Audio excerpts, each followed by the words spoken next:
Welcome to Yarn Talk. My name is Rachel. I am your host. It is Saturday, March 21st, 2015. This is episode number 14. And you can find all the show notes at whyiknit.com. There's also a group on Ravelry. I am known as Yarn Talk on there.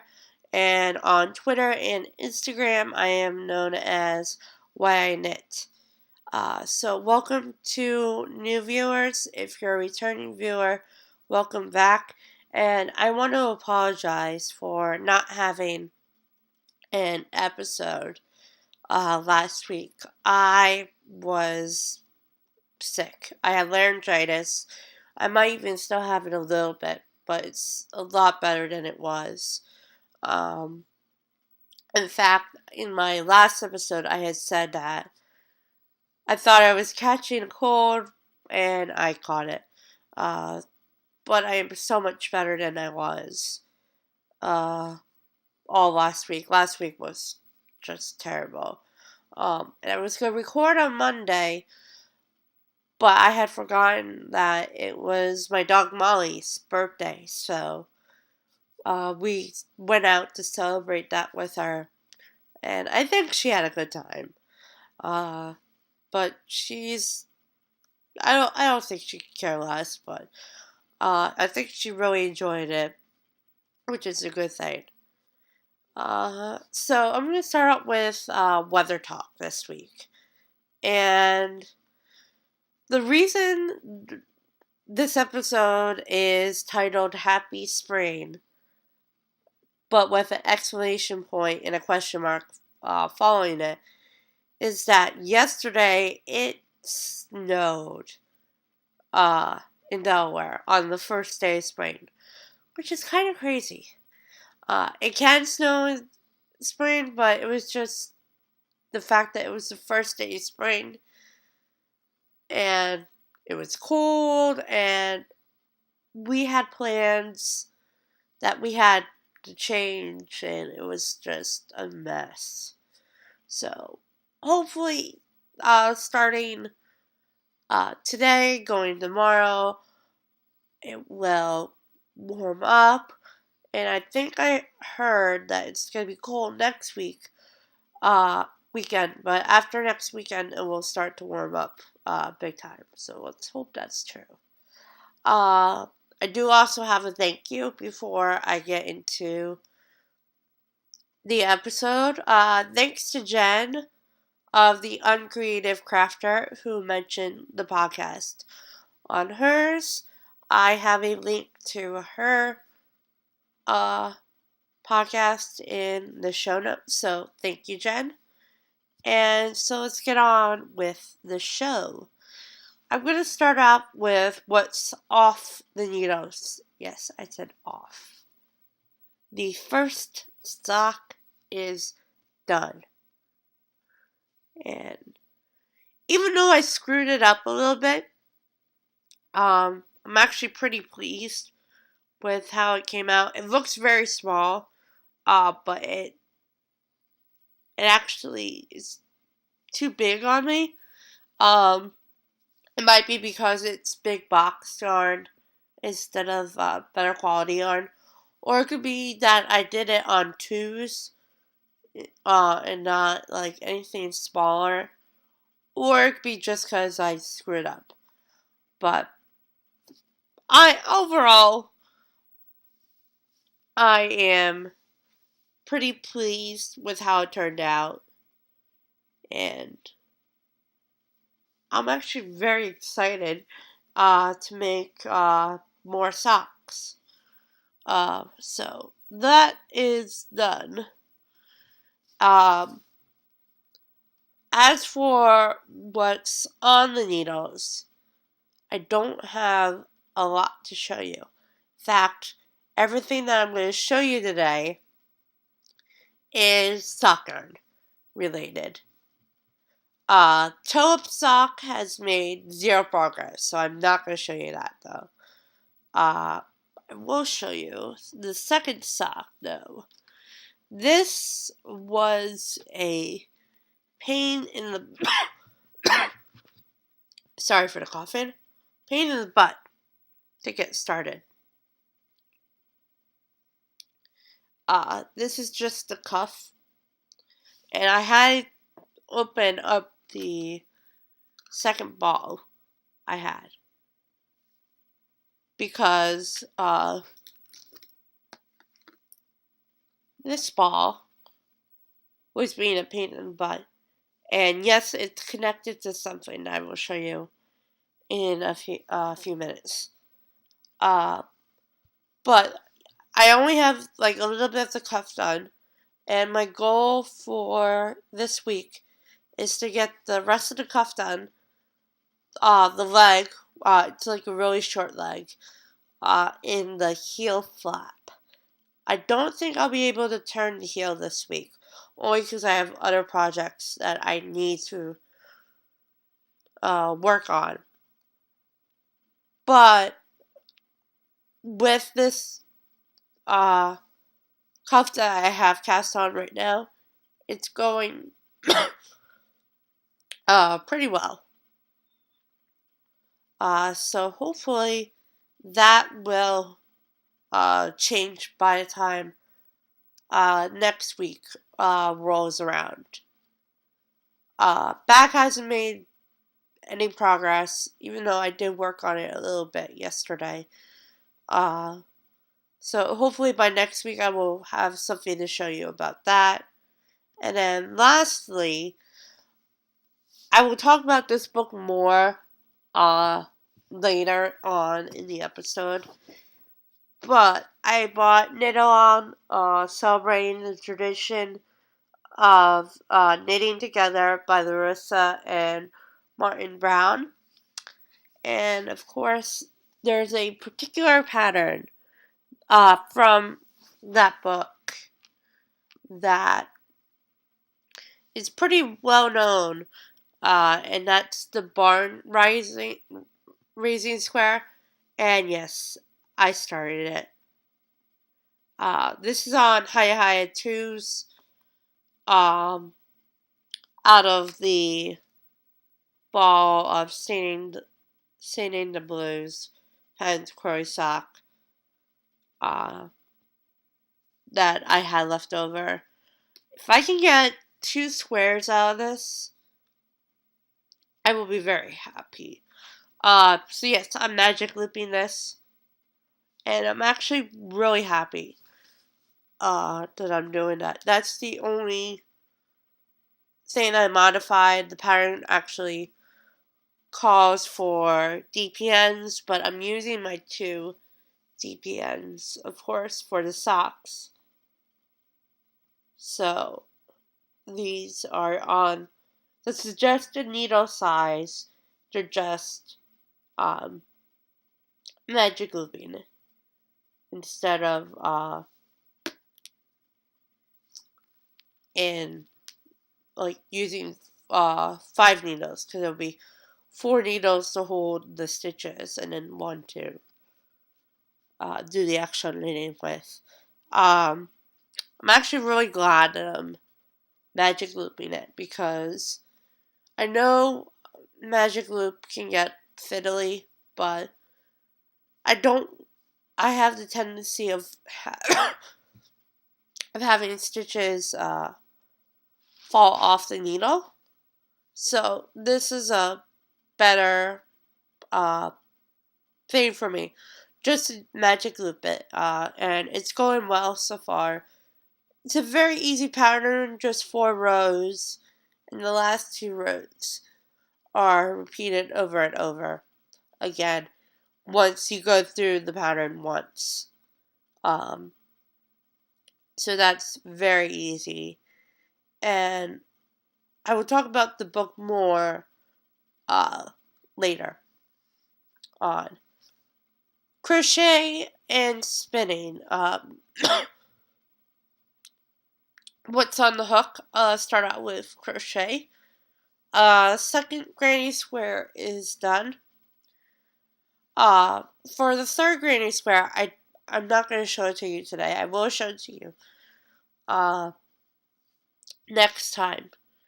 Is I switched colors so that the color that was on the outside of the first two granny squares, that is now on the inside, and vice versa. The color that was on the outside, I'm sorry, on the inside will now be on the outside. And I'm going to be doing that every two squares so that my yarn levels stay about the same. And what my plan is, the result will be that when I slip stitch the squares together, whenever I feel like I'm done them, it'll be basically like a checkerboard look. So I think that'll be very cool. But as I said, that's going to be like a very easy project. Not really going to rush on that.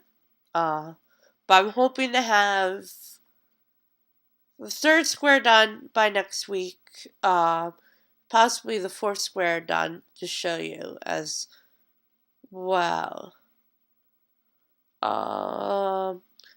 And the spin zone, I have no plan this week. Because of the cold I had. I actually haven't even opened the box since the last episode where my fiber is living. My goal is to get that all applied, more applied, I should say, by next Saturday to show you.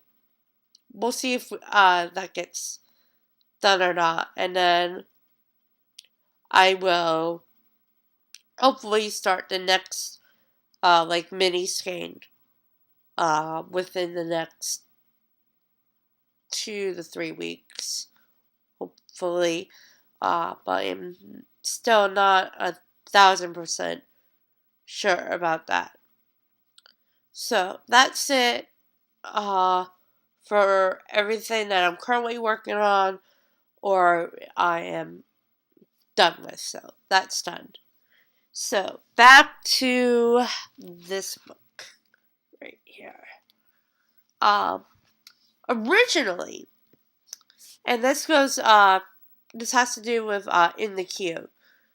I didn't want to buy the book just for the barn raising square pattern. I wanted another reason to buy the book.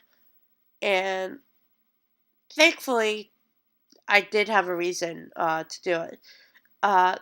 This past week, my mom had asked me to make a something, I should say, not like but originally she had asked me to make her, a toy for a friend of my dad, actually, son, who is expecting his first child this summer. Originally, as I said, she wanted me to make a toy. But I decided to go against that because the baby wouldn't be able to play with the toy right away anyway. And I thought a baby blanket would be a lot better. So I went on Ravelry and I looked up some stuff. And just out of curiosity, I looked at Knit-A-Long to see what else was in here other than the barn raising square. And thankfully, there were a couple of blankets in here that looked very interesting and could be like baby blankets. So, my plan for this week is to look in the book more closely at those blankets, and decide whether they will work or not.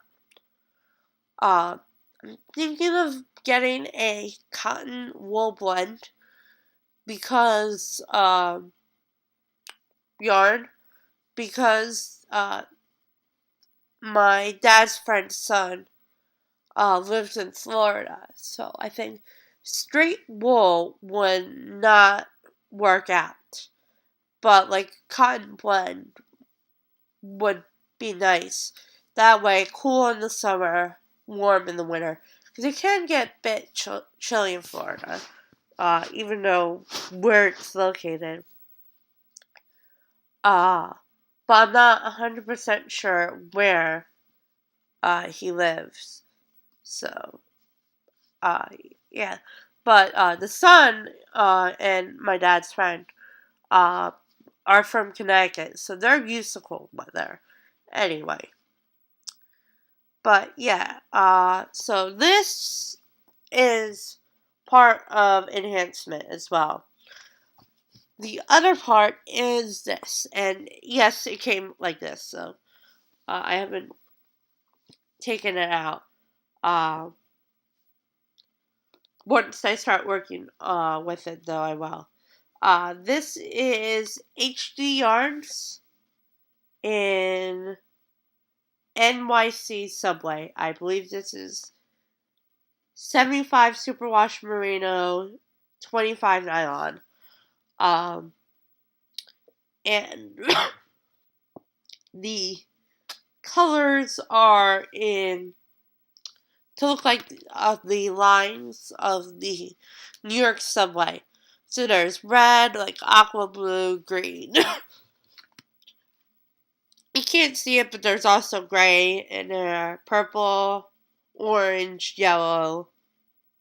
And this is self-striping. And I believe she also has the the DC Metro, which is the Washington subway line.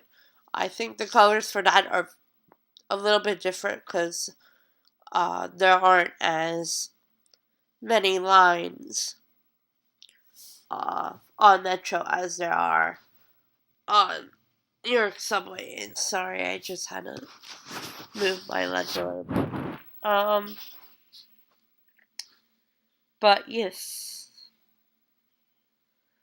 So very happy about this. Can't wait to do it.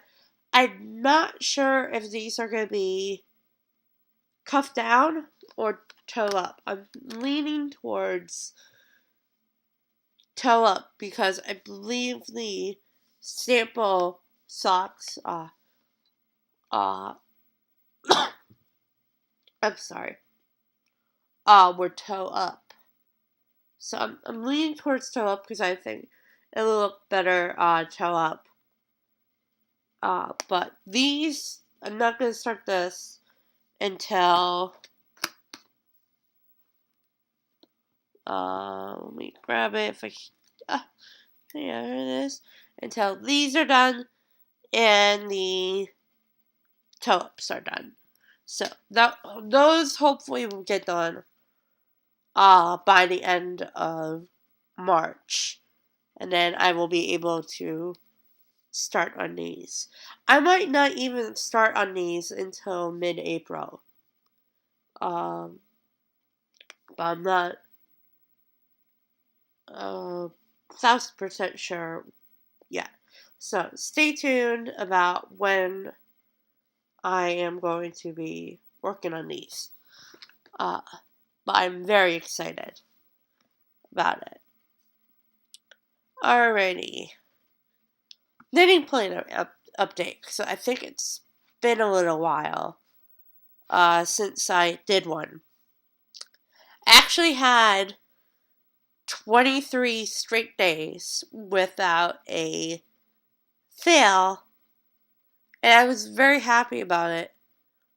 And I was so excited, and then on the 24th day, a fail.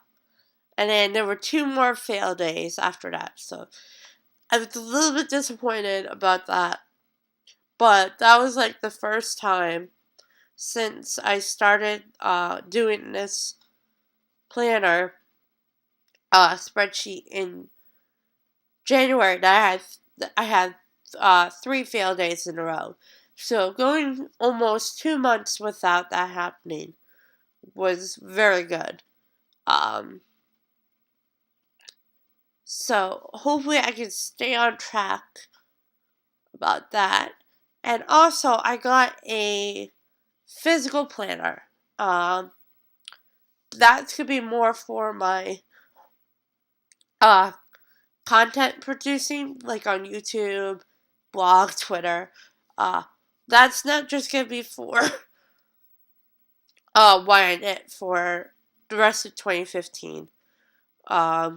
It's gonna be for a couple other things that I work on as well. But next year, I am planning to get 2 planners, one for wiring it and then one for the other uh stuff that I do. And I apologize for making this episode a little bit clippy again. But as I was finishing that thought, a coughing fit came over, so I wanted to edit that out because it was bad. So I didn't want you to see me cough. So I apologize about that. But yes, as I said, just to reiterate, next year I'm planning to get one physical planner for wiring it and all my knitting stuff, and then one for everything else. And I got that from Plum Paper Planner. There are a lot of planner companies out there, but I felt they were the best fit for me. And so far, so good. It doesn't start till April, but I could use it starting next week because of when April lands. So I'm very happy about that. Let's see what else. Sheep of the month will begin next week. For March, I haven't narrowed it down to 1 or 2 sheep. I'm not 100% sure yet though which one I'm gonna go with. What my plan is to record that segment early, probably Friday, and then plug it in uh, into next week's episode, probably at like the middle, and then come back with the second half of the episode. But I am not 1,000% sure that is going to happen. And finally, even though I'm Jewish, Easter is coming up pretty quickly. And it is April 5th this year, and it actually happens to be my mom's birthday. So happy early birthday, Mom. So this week and next week, I'm not gonna like go in depth. I'm just gonna mention a couple of patterns that are Easter related. And this is more like the non religious side. It's like how I see Easter as like a spring holiday more than the religious side. So I have 3 patterns linked in the show notes for this week. Uh, uh, two are two are free, and then one is a paid pattern. All 3 are very cute, and I think you would enjoy them. The first one is Easter Egg Treats by Jean Greenhow. The next one is Easter Egg Basket by Country Woman. And then the last one, this is the paid one, that it is Easter Spring Bowling Set by M.N. Snow. And next week I will have 3 more patterns that I'll have links to. These are all links to Ravelry, but I think not well the Paint pattern you have to go on to Etsy for. But the other two, the free links, they're not Ravelry downloads. You have to go find the link somewhere else. So, yeah, that is it for this week. Again, I apologize for the clippiness of this week's episode, but I really didn't think you wanted to see me have a coughing fit. I apologize for some of the coughing. I apologize for my voice for this week. But as I said, it was a lot better than last week. I will see you all next week. And happy knitting, happy spring. Hopefully, it's warm where you live. And I will talk to you next week. Happy crocheting, and yeah, a lot of stuff. Bye.